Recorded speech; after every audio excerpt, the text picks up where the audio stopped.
Shalom. This is Yair Davidiy speaking to you from the land of Israel. We live in the land of Israel. We speak to the land of Israel. We represent Brit-Am, an organization that studies the whereabouts of the lost 10 tribes. We have found the lost 10 tribes amongst Western nations. That is where the lost 10 tribes are. Lost 10 tribes were originally part of the 12 tribes of Israel. After the death of King Solomon, they separated from the rest of the tribes of Israel. 4 tribes of Israel, 10 of them separated. They went on their own way, on their own pathway.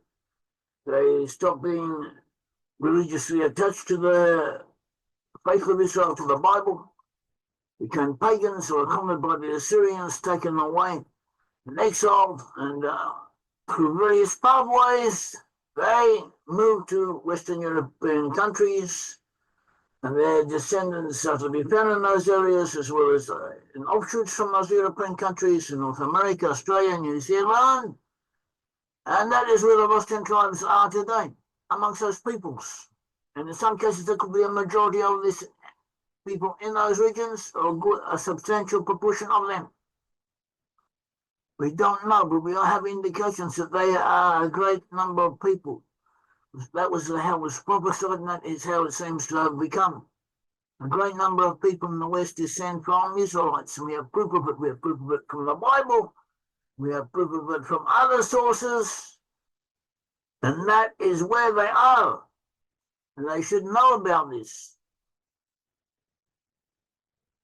And we have proofs of it. We have proofs of it. We have proofs of it from all different directions. We have proof of it from the Bible, biblical sources. We have proofs of it from the rabbinical sources, from history, from all different fields of evidence. We have indications, and all the different indications from all the different avenues, all the different disciplines all come together, and they point in that direction, that the lost 10 tribes are amongst Western peoples. And we have a lot of material on this. We have books on it. We have articles on our websites. We have YouTube lectures concerning it. And we have gone into it. And then it needs to be gone into it even further. Interest needs to be aroused in it. People need to become aware of it, interested in it, to encourage more research, deeper research, to make the research findings known to more people, to discuss them, debate them, propagate them, spread the message. That is what needs to be known. In some areas we have more than enough evidence. In other areas we need more. More needs to be done. For instance, DNA does not corroborate these findings, or it does to only a certain limited degree. But there's something wrong with DNA. We limited abilities have enabled us to see already that DNA science is not exact, or it is exact only over limited periods of time. And this can be proven. And the implications are important, not only concerning what we're teaching, but concerning the understanding of DNA in general. So there's just one point worth mentioning.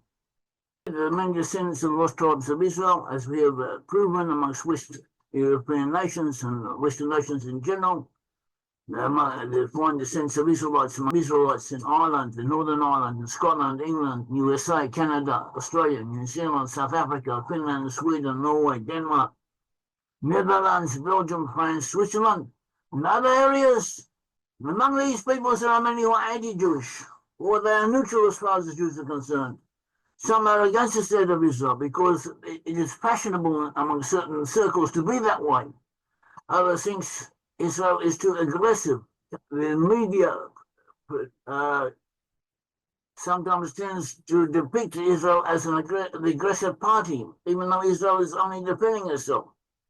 Actually, Israel has to tolerate more abuse than is reasonable, more than other countries would tolerate.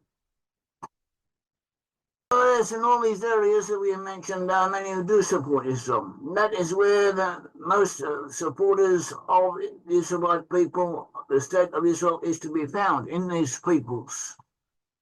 So that too is worth knowing. And many of these peoples, once they become aware that they too descend from Israelites, would be prepared to come and live in Israel, in the state of Israel, or in nearby areas.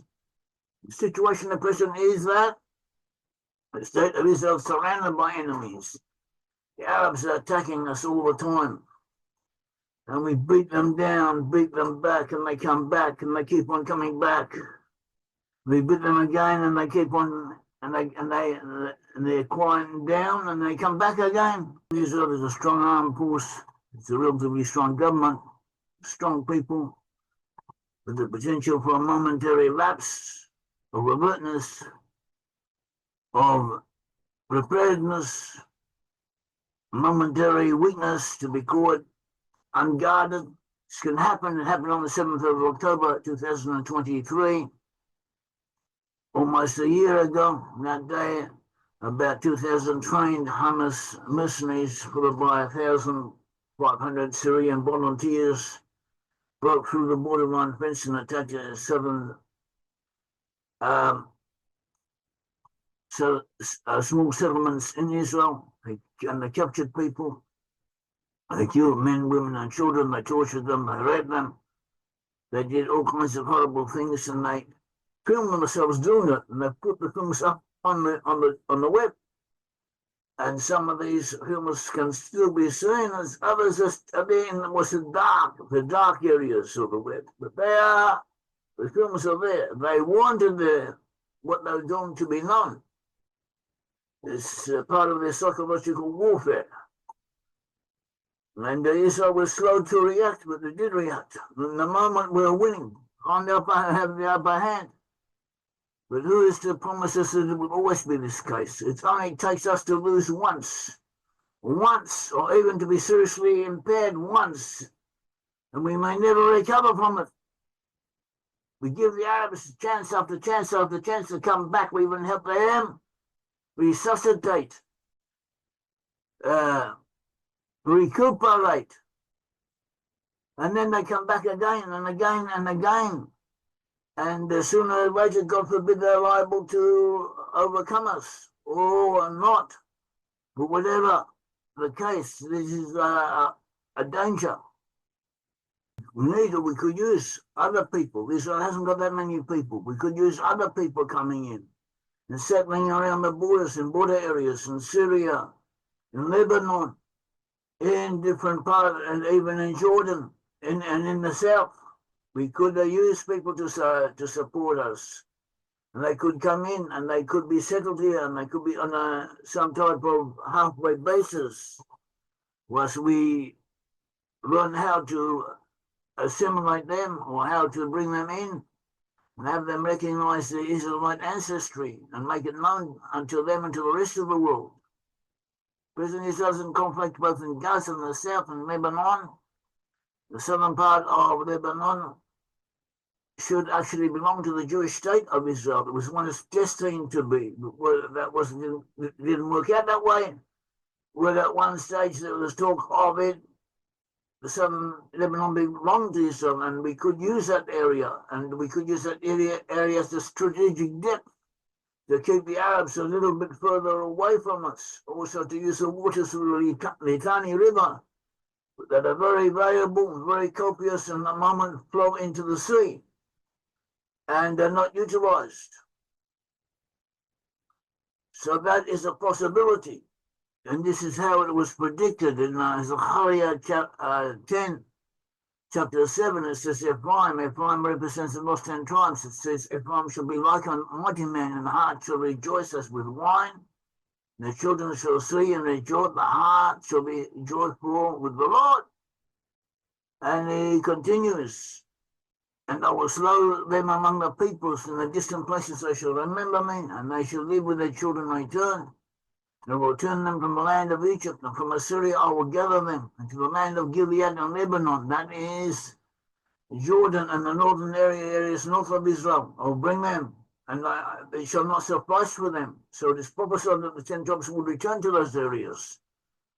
So perhaps we should hasten them along the way, let them know who they are, and let them become aware of this possibility, and let things work out for themselves. So Micah Chapter 7:14 says, lead your people with your rod, the flock of your inheritance, to dwell alone, a forest in the midst of a fruitful field, and they shall graze in Bashan and Gilead, that is in Syria and the region around that, as in days of yore. That is where the lost and tribes are. It was predicted we would come back in the first, they would go to those areas. Now Israel is fighting a war and getting close to those regions. And the only peoples who are somewhat sympathetic to us in this regard, to some degree, are those nations where the lost and tribes are to be found. And there are also people there who know, who have a feeling that they belong here.